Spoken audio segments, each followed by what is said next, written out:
Less. Area 51। আমি জানতাম না এরিয়া 51 কি। এমন দেখলাম কিছুক্ষণ পরেই একটা সবুজ এলিয়েন লেস। এরিয়া 51 এর আন্ডারগ্রাউন্ড বেসে আপনি সবুজ রঙের এলিয়েন দেখেছেন। বাইরে আমি দেখেছি একটা ল্যান্ড করেছিল, সেখান থেকেই এই সবুজ এলিয়েনটা এসেছিল। পরে আরো নিচে গেলাম, সেখানে মারমেড দেখলাম। মারমেডরা অর্ধেক মাছ অর্ধেক নারী। চুল কি চমৎকার! আমার মনে হয়েছিল 20 থেকে 23 বছরের নারী, সেই মেয়েটি ফিমেল ছিল। ভেতরে গেলাম তো দেখলাম সামনে গণপতি খেলছে, ছোট্ট 3 বছরের গণপতি। বড় বড় চোখ, ছোট্ট একটা ধুতি পরে এভাবে খেলছে, ছোট বাচ্চার মতো খেলছে। আরে বাপরে, ছোট্ট একটা গণপতি। একজন রাজা, নাগলোকের একজন রাজা ছিল, তার 5টা মাথা আছে, 5টা। তার মাথা 5টা।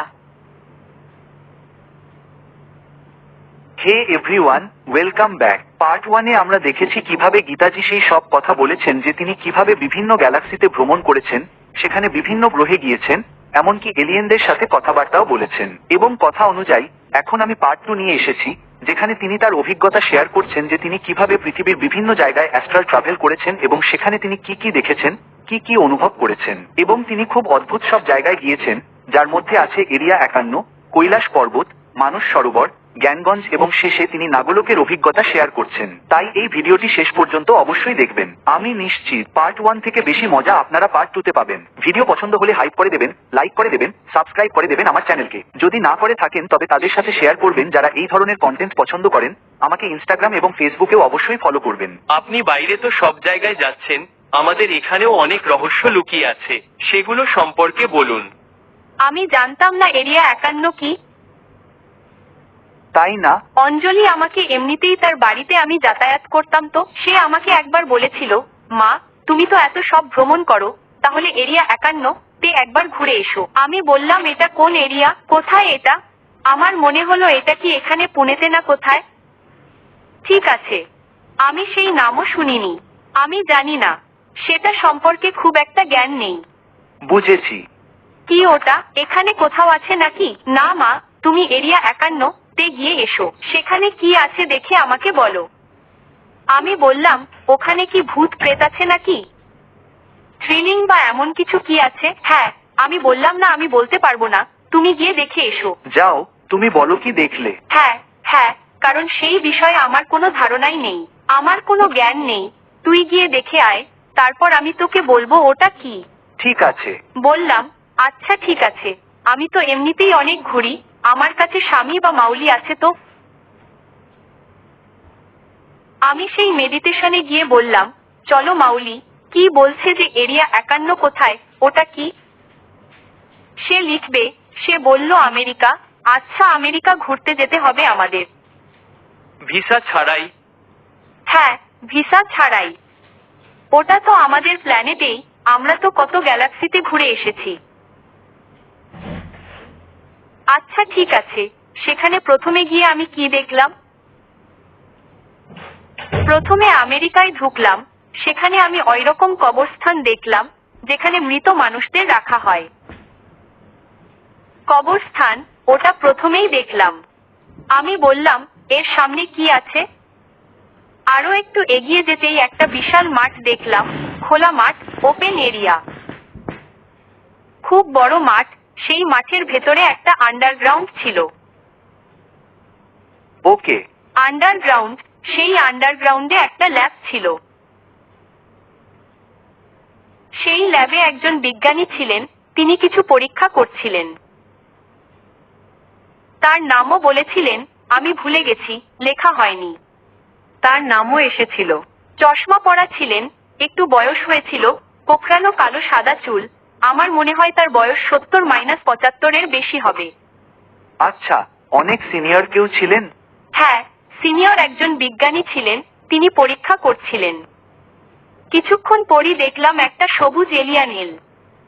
এরিয়া 51-এর আন্ডারগ্রাউন্ড বেসে আপনি সবুজ রঙের এলিয়ান দেখলেন? আমি জানিয়ে রাখি ম্যাম, অনেক মানুষই এই কথা বিশ্বাস করেন যে এরিয়া 51-এর নিচে ল্যাব আছে, এটা সবাই জানে। এটা আমি জানি না, এটা আমার জানা নেই। এই সম্পর্কে আমি কিছু জানি না, আর কি জানবো? আমি শুধু দর্শকদের বলছি যে বিষয়টা ম্যাম জানতেন না, কিন্তু আমরা জানতাম যে ওখানে ভেতরে কিছু না কিছু তো ঘটে। কেউ দেখেনি যে সেটা কি। হ্যাঁ, সবাই বলে, কেউ বলে এলিয়ান আছে, কেউ বলে ইউএফও আছে। আপনি তো গিয়ে এসেছেন, তাহলে বলুন ম্যাম আর কি দেখলেন? সবুজ এলিয়ান এল, তারা ঠিক কেমন যেন কঙ্কালের মতো ছিল, খুব রোগা, তাই না? ওকে, সবুজ রঙের ছিল, চোখগুলো খুব বড় বড় ছিল, ওটা তো নেগেটিভ এনার্জি ছিল। ওকে, হয়তো আপনি রেপটিলিয়ানদের কথা বলছেন। রেপটিলিয়ানও ছিল ওখানে, তারপর রেপটিলিয়ানও এল। আচ্ছা, ওকে ওকে, ঠিক আছে, মানে এটা অন্য কিছু ছিল। হ্যাঁ, এরা এলিয়েনদের মতোই ছিল কিন্তু সবুজ রঙের, তাদের শরীর কঙ্কালের মতো খুব রোগা ছিল এবং তাদের এনার্জি ছিল নেগেটিভ। এমনকি বিজ্ঞানীরাও তাদের দেখে ভয় পেত। ওকে, আমার এমনটাই মনে হচ্ছিল যে তারা স্বাচ্ছন্দ্য বোধ করছিল না। হ্যাঁ, তারা স্বাচ্ছন্দ্য বোধ করছিল না, তাদের উপর জোর করা হতো। আমি বাইরে একটি ইউএফও ল্যান্ড করতে দেখেছি এবং সেই গ্রাউন্ডে সেখান থেকে এই সবুজ এলিয়েনটি বেরিয়ে এসেছিল। ঠিক আছে। খোলা মাঠে বড় একটা সসারের মতো বস্তু ল্যান্ড করেছিল। সেখান থেকে একটি এলিয়েন বেরিয়ে এল। আমি একটা এলিয়েন দেখলাম আর আমি বললাম, এটা কি? এটা তো ভালো কিছু নয়। তার পরের সপ্তাহে আরো একটা এলিয়েন এল, অনেকটা আমাদের বড় কালো পিঁপড়েগুলোর মতো। আপনি জানেন তো বড় কালো পিঁপড়েগুলো? হ্যাঁ ম্যাম, ঠিক সেই রকমই 2 ফুট লম্বা পিঁপড়ের মতো ছিল সেগুলো। ওকে, 2 ফুট লম্বা এবং তাদের চোখগুলো ছিল সবুজ রঙের ফোকাস লাইটের মতো।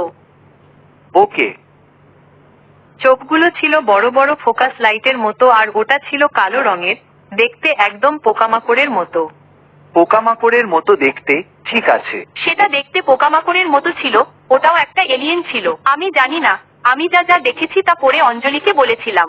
আমি যা দেখেছি সেটাও ভালো কিছু ছিল না। ওকে, অর্থাৎ তাদের নেগেটিভ সত্তা বলেই মনে হচ্ছিল।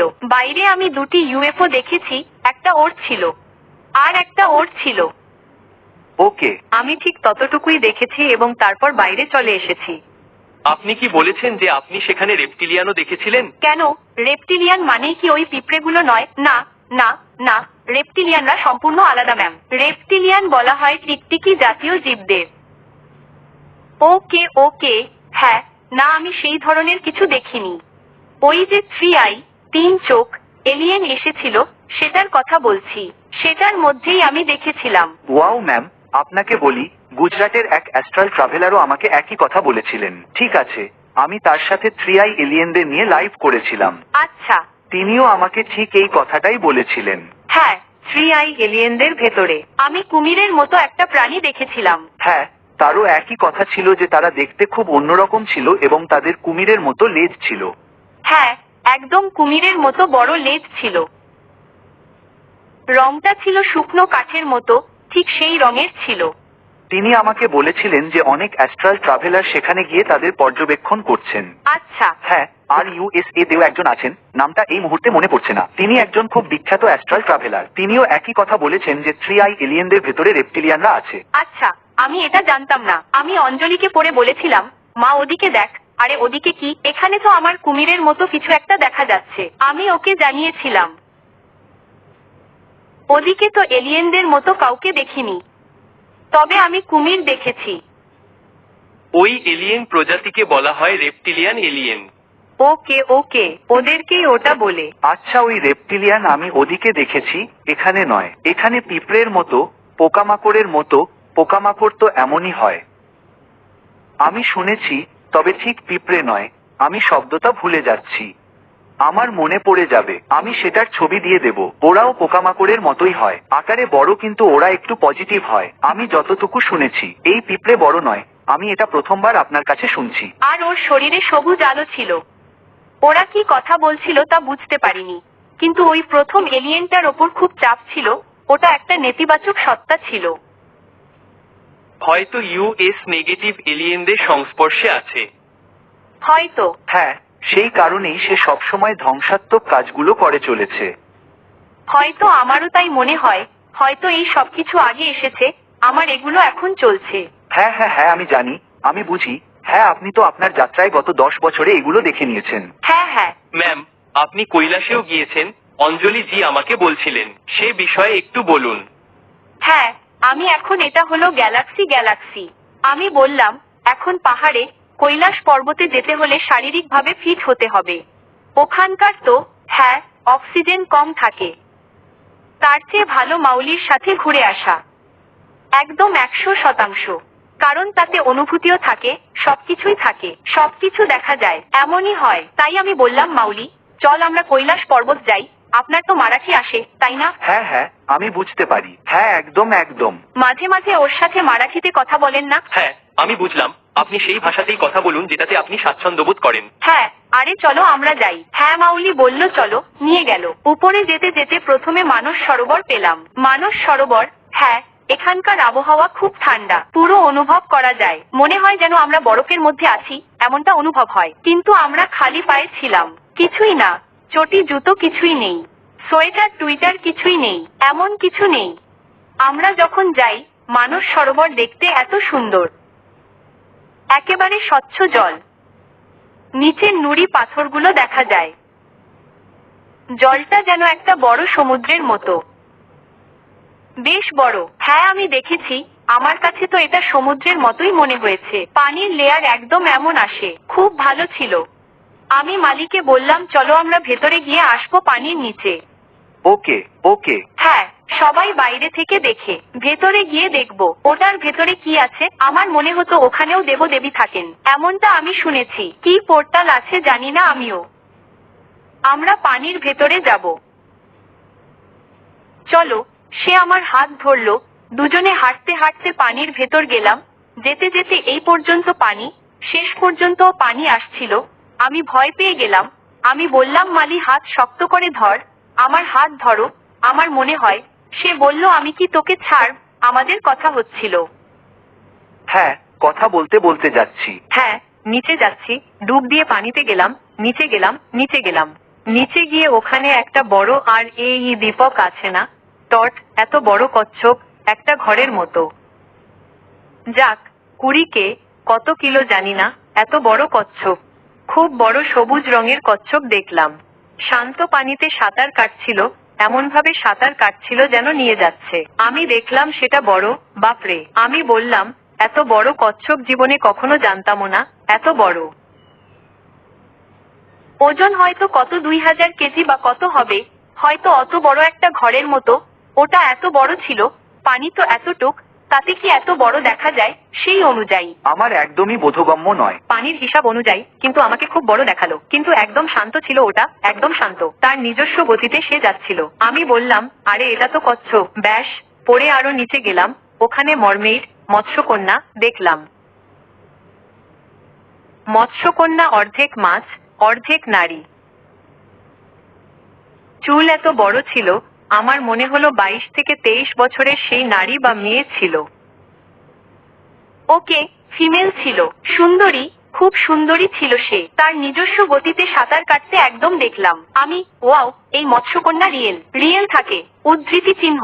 আমিও এভাবে দেখলাম তো, দিস ইজ রিয়েল মরমেইড, যাচ্ছে মরমেইড ওটা। দুজনেরই দর্শন পেলাম। আমি আর কিছুটা পানি গণনা করেছি। তখন আমি বললাম ব্যাস হয়ে গেছে। তার সময় আমার মেডিটেশন শেষ হয়ে গেল, ততটুকুই দেখলাম আমি। মেডিটেশন শেষ হয়ে গেল, সকাল হয়ে গেল, আমি উঠলাম, চলো এখন পরে দেখব। ওটা মানস সরোবরের ভেতরে আমি দুজনেরই দর্শন পেলাম। এখনো আমার এমন মনে হয় যে আমি এখনই দেখছি, এত মনের মধ্যে আমার গেঁথে গেছে। সেই ভীষণগুলো এত ক্লিয়ার থাকে না। হ্যাঁ, এমন কিছু যা একবার দেখলে আপনি আর কখনো ভুলবেন না। হ্যাঁ, কখনো না, মনে হয় যেন আমি এখনো দেখছি, এমন মনে হয়। রাইট রাইট রাইট, আমি বুঝে গেছি। হ্যাঁ, পরের দিন মেডিটেশনে আমরা যাত্রা করলাম কৈলাস পর্বতে। পরের দিনের মেডিটেশনে এ সবই একটু একটু মেডিটেশনেই হয়। আমি বুঝেছি। আর আমরা গেলাম, খালি পায়ে গেলাম, পুরো বরফ, সেখানে হাঁটতে হাঁটতে গেলাম। সামনে বিশাল সেই কৈলাস পর্বত ছিল। তিনি আমাকে একপাশে দাঁড় করিয়ে দিলেন। মাউলি আমাকে বললেন আমি 1 মিনিটের মধ্যেই আসছি। তিনি যে কোথায় গেলেন জানি না, আমি সেখানেই দাঁড়িয়েছিলাম। তিনি ফিরে এলে আমি জিজ্ঞেস করলাম, আচ্ছা মাউলি, কুঠি বলে হতে কোথায় গিয়েছিলেন? কোথায় গিয়েছিলেন? তিনি বললেন অনুমতি নিতে গিয়েছিলেন। আচ্ছা। অনুমতি অনুমতি নিতে হয়। হ্যাঁ, তোমার জন্য তো নিতেই হয়। হ্যাঁ, একদম ঠিক। ওয়াও, সবাই তো আর যেতে পারে না। হ্যাঁ, কারণ আমি তার সাথে আছি যে তিনি তো যেতেই পারেন, কিন্তু আমাদের আত্মা তো আর অতটা পবিত্র নয়। একদমই, একদম ঠিক। আমাদের কর্ম আলাদা, আমরা আমাদের কর্মের বোঝা বয়ে বেড়াচ্ছি। হ্যাঁ হ্যাঁ হ্যাঁ, তাই তিনি বলেছিলেন তোমার জন্য অনুমতি নিতে হবে, তোমার জন্য নিয়ে এসেছি। তখনই প্রথম জানতে পারলাম যে এদেরও অনুমতি নিতে হয়। যেমন আমরা এক রাজ্য থেকে অন্য রাজ্যে যাওয়ার সময় যেমন পারমিশন লেটার নিই, তিনিও যেন অনুমতি নেওয়ার কোনো কাগজ নিয়ে এলেন। বললেন তোমার জন্য অনুমতি নিতে গিয়েছিলাম। ওরে বাবা, আচ্ছা ঠিক আছে, চলো এখন যাওয়া যাক। সামনে গেলাম, যেতে যেতে পাহাড় এল, তত বড় পাহাড় এল। তিনি বললেন পরিক্রমা করতে হবে। ঠিক আছে। পরিক্রমা করতে হবে। পরিক্রমা মানে কি তাও আমি জানতাম না। আমরা প্রদক্ষিণ বলি, আমাদের দক্ষিণে প্রদক্ষিণ করা বলে, এরা পরিক্রমা করা বলে। পরিক্রমার অর্থ আমার জানা ছিল না, অতটা আমার জানা নেই। পরিক্রমা করতে হবে। আমি বললাম আচ্ছা, যা বলছেন তাই করব। তিনি আমাকে ডান দিক দিয়ে নিয়ে গেলেন। পাহাড়ের ডান দিক দিয়ে আমরা হাঁটতে থাকলাম। আমি একটু এগিয়েছিলাম, হঠাৎ দেখি মাউলি আমার পেছনে নেই। আমি ভাবলাম এখনো এলেন না কেন। পেছনে তাকিয়ে দেখি ছোট এক শিব ঠাকুর, 6-7 বছরের বালক শিব। সেই রূপে আপনাকে? হ্যাঁ, তিনি শিব মাউলিতে রূপান্তরিত হলেন। হ্যাঁ হ্যাঁ হ্যাঁ। আমি বললাম মাউলি তুমি কি শঙ্করের মতো দেখাচ্ছ? আমার মনে হচ্ছে তুমি যেন শঙ্কর। হাতে সেই ত্রিশূল ছিল। বেশ ঠিক আছে, হ্যাঁ ত্রিশূল ছিল, গলায় একদম শঙ্করজির মতো। ছোট শঙ্কর, 7-8 বছরের এক শঙ্কর ছিল। বুঝেছি, ঠিক আছে। সে বলল চলো চলো, এভাবে ইশারা করলো। তারপর হাঁটতে হাঁটতে আর পরিক্রমা করতে করতে কিছুক্ষণ পর সে কার্তিক হয়ে গেল। এমন দেখে সে কার্তিক বনে গেল। ওকে। সুব্রহ্মণ্য সেই ছোট এমন। সিল্কের ধুতি, ধুতি কি বলে, সিল্কের ধুতি ছিল। গয়না হাতে, তার একটা অস্ত্র থাকে না, সেই ত্রিভুজাকার একটা কিছু ধরেছিল আর এখানে মুকুট পড়েছিল। ওকে। হ্যাঁ, 6 বছরের হয়তো মনে হচ্ছিল আমাকে। ওকে। আমি বললাম আরে মাউলি, এখন তুমি কার্তিক হয়ে গেলে। শঙ্কর ছিল, এখন কার্তিক। হ্যাঁ চল চল বলল। আমি তার সাথে গেলাম আর যেতে যেতে পুরো একটা রাউন্ড হয়ে গেল যে পরে আমার মনে হতো যে কৈলাস পর্বতে সবাই দেবদেবী আছে, ওদিকে মিটিং হয় যেমন আমরা শুনি না, ঋষি মুনিরা থাকে। সেখানে সব জ্ঞানী আত্মারা সেখানে। আত্মা আছে সেটা আলাদা, তাই তার ভেতরে আমাকে বলল। আমি বললাম বাইরে থেকে নয়, আমাকে ভেতরে দেখতে হবে। ওর ভেতরে কি আছে, সেই পর্বতের ভেতরে কি আছে সেটা আমাকে দেখতে হতো। আমি বললাম এখন কার্তিকের রূপে এলাম। ততক্ষণ দরজা এল, প্রবেশ করার পর্বতের প্রবেশের দরজা এল। সেখানে দুজন দ্বারপাল দাঁড়িয়ে ছিল।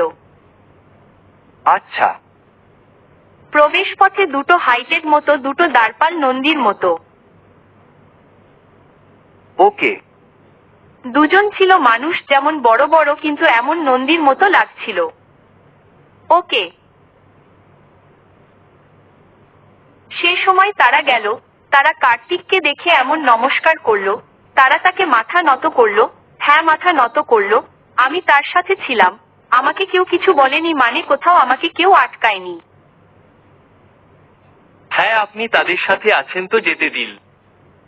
হ্যাঁ হ্যাঁ হ্যাঁ, তার সাথে ছিলাম না। সে ভেতরে গেল, আমিও ভেতরে গেলাম। সেই দরজা প্রবেশপথ এমন ছিল যেমন গুহাতে আমরা যাই, গুহার মতো কোনো সাজসজ্জা নেই, কিছুই। একেবারে সাধারণ। সাধারণ যেমন গুহা থাকে তেমন গুহা। ভেতরে গেলাম। ভেতরে আমার মনে হতো ভেতরে দেবদেবী অনেক থাকবে, একদম বিনোদনের মতো থাকবে, খুব রঙিন আর সোনা দানা এমন কিছু থাকবে, এমন আমার মনে ছিল। দেখি না, সেটা তো একদম সাধারণ গুহা, পাথর কেটে এমন এন্ট্রি ছিল। সেখানে ভেতরে গেলাম তো সামনে দেখলাম গণপতি খেলছে।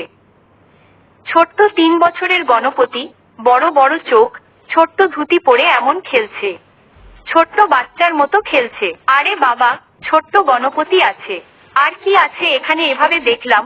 ওদিকে উপরে শঙ্কর ভগবান আর পার্বতী বসে আছে। ভিতরে শঙ্কর ভগবান দুজনেই দর্শন দিয়েছিলেন। গণপতির দর্শন পেয়েছিলাম। শঙ্কর ভগবান এবং পার্বতী দেবী। পার্বতী সাদা রঙের শাড়ি পরেছিলেন, তার পাড়টা ছিল লাল রঙের। ঠিক আছে। তবে তিনি গয়না পরেছিলেন, অলংকার পরেছিলেন, গয়না পরেছিলেন। শঙ্কর ভগবান তো যেমন শঙ্কর তেমনই ছিলেন, তাদের দর্শন হয়ে গিয়েছিল। আমি তাদের পায়ে প্রণাম করেছি, গণপতিকেও এবং কার্তিককেও। ব্যাস, আমি বাইরে চলে এলাম। ব্যাস, অতটুকুই দর্শন হলো। কৈলাস পর্বতের এইটুকুই আমার দর্শন হলো। বাইরে আসার পর আমি অঞ্জলিকে বললাম যে দেখো, ওখানে অন্য কেউ নেই। মা, ওটা তো কৈলাস নিবাস, ওখানে শুধু ভগবান শঙ্কর, ভগবান পার্বতী এবং তার পরিবারই থাকেন।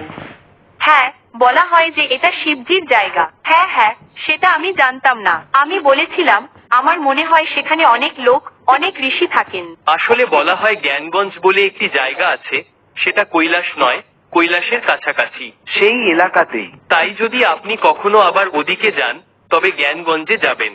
আমিও একবার ওখানে ঘুরে এসেছি, জ্ঞানগঞ্জে।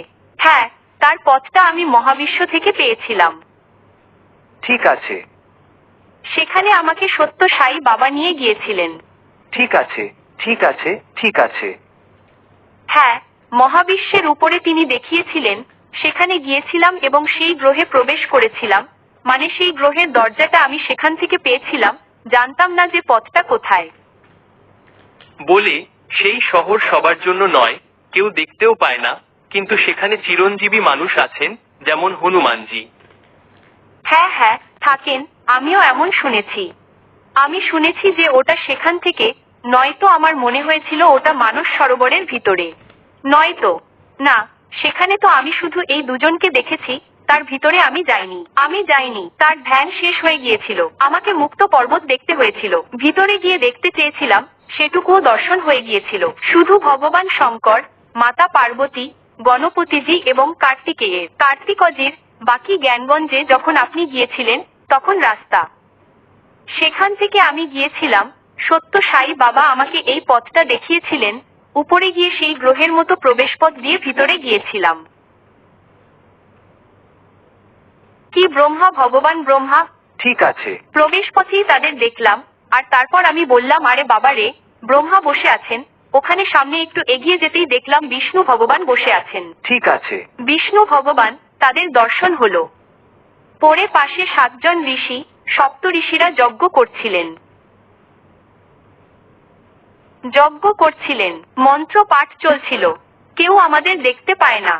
আমরা যাই, কিন্তু কারো সাথে আমাদের মুখোমুখি দেখা হয় না। আমরা শুধু দৃশ্যগুলো দেখতে পাই। এই দৃশ্যগুলো এতটাই স্পষ্ট, যেমনটা আপনারা কোনো ছবি দেখেন। স্পষ্টতার সাথে একে একে দৃশ্যগুলো আসতে আর যেতে থাকে। সিনেমা যেমন হয়, সিনেমার মতো। আমরা যেমন সিনেমা দেখতে যাই, আমরা গল্পটা আগে থেকে জানি না, বুঝলেন তো? যেমনটা আসতে থাকে আমরা তেমনটা দেখতে থাকি। দেখছেন, ওটা চলছে। হ্যাঁ, ঠিক এভাবেই দৃশ্যগুলো একের পর এক হতে থাকে। হ্যাঁ, ওটা হয়ে যাওয়ার পর পরেরটা আসে। দেখলাম ওখানে সেই যজ্ঞ চলছে। সেই ঋষিদের স্ত্রীরা, সেই মাতা গুরুমায়েরা, তারা সবাইকে সাহায্য করছিলেন। এটা নিয়ে আসা, ওটা নিয়ে যাওয়া, যজ্ঞের জন্য দেওয়ার কাজ করছিলেন। আর আমি তাদের কুটিরগুলো দেখতে পেলাম। সেটা ছিল সপ্তর্ষিদের কুটির, আর পাশে একটি মন্দির ছিল, সেটা ছিল সোনার তৈরি। ঘন্টার শব্দ হলো, ওরা ঘন্টা বাজাচ্ছিলেন। সবকিছুই সোনার মন্দির ছিল সেখানে। আর একটু উপরে তাকাতেই দেখলাম একটা রথ এলো, সোনার রথ। ঠিক আছে। রথ এলো, আমি বললাম আরে ওই রথটা এলো, ওর মধ্যে কে আছে? উদ্ধৃতি চিহ্ন, আমি জানতাম না। তারপর সেটা নিচে নামলো, আর সেখান থেকে নেমে এলেন বিঠোবা এবং রুক্মিণী। ওরা এভাবে দাঁড়িয়েছিলেন, এমন ভাবে।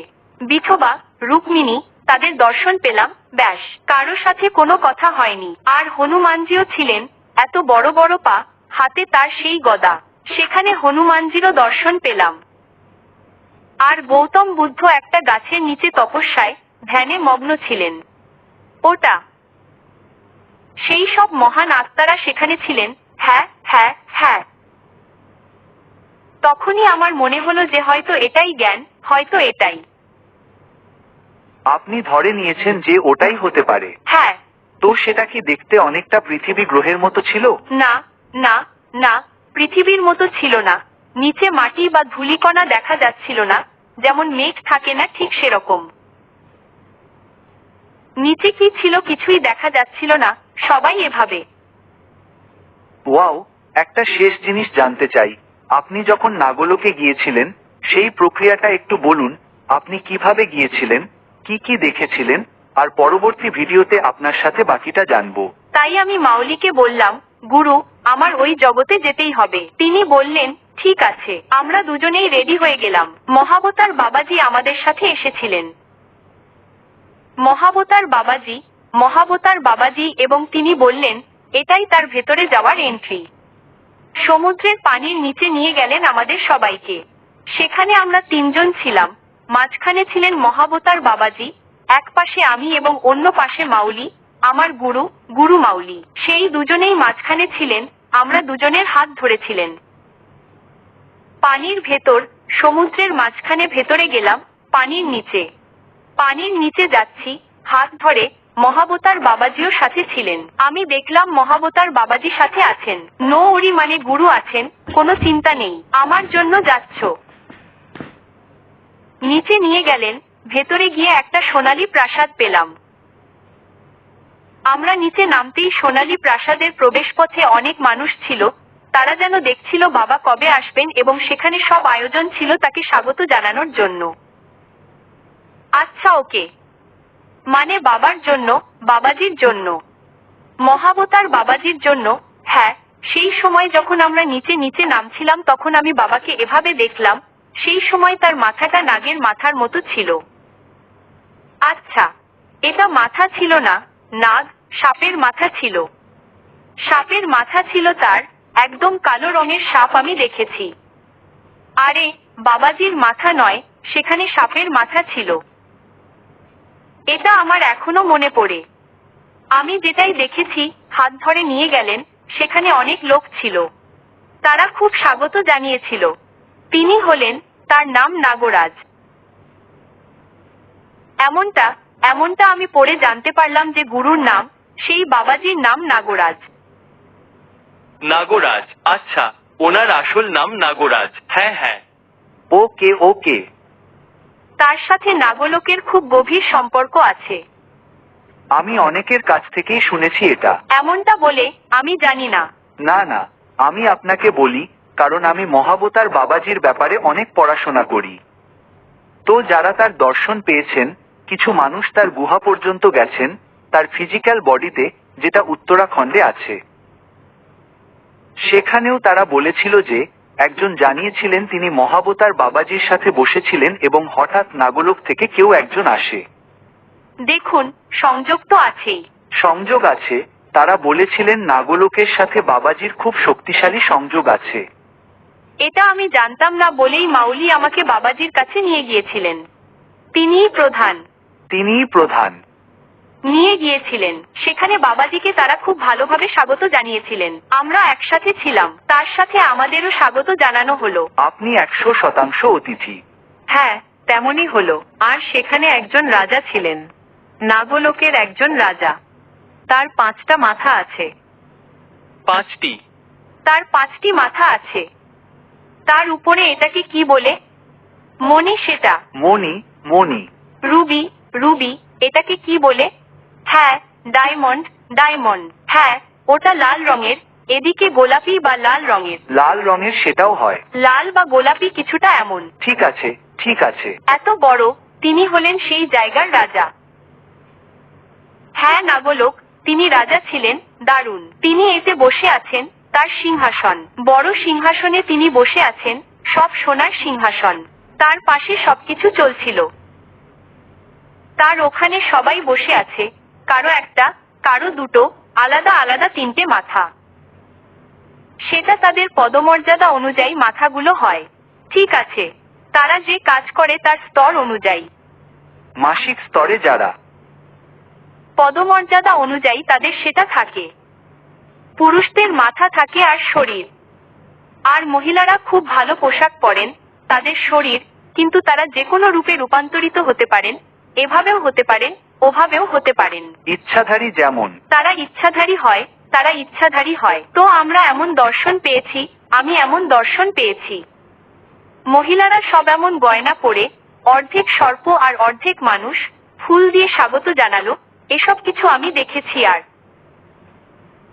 মহা অবতার বাবাজি আর রাজা, তাদের রাজা দুজনে কথা বলছিলেন। তাদের হয়তো কিছু ব্যক্তিগত কথা ছিল, কি জানি, তারা দুজনে আলাদা গিয়ে কথা বলছিলেন। তাই মাউলি আমাকে বললেন, চল তোকে আমি দেখাই। সব বুঝিয়ে দেখালেন। ঘুরতে ঘুরতে দেখলাম ওখানে বড় বড় বাক্স আছে, সোনার বাক্স, ধন সম্পদ, ট্রেজারি যাকে বলে তেমন। সেটা খুলে দেখালেন, তার ভেতরে প্রচুর সোনা, রত্ন, হীরা ভরা ছিল, ভান্ডার ভরা ছিল। পুরো আমি এমন অনেক অনেক সোনার ভান্ডার দেখেছি। এই যে দেখুন সব। তো এসব কি জলের ভেতরে ছিল নাকি আপনি অন্য কোথাও পৌঁছেছিলেন? না না, জলের ভেতরেই। হ্যাঁ, জলের ভেতরে। জলের ভেতরে আমি যা দেখেছি তা জলের ভেতরেই ছিল। ঠিক ঠিক ঠিক। আরে তার সব হয়ে গেল। পরে আমরা রাজা এবং গুরু বাবার যে কথা হচ্ছিল তা সম্পন্ন হলো। চলো, আমাদের এখন যাওয়ার সময় হয়ে গেছে। আমরা উপরে এলাম। উপরে গেলাম, সমুদ্রের উপরে এলাম। ওখানে তৈরি ছিল না সেই শান।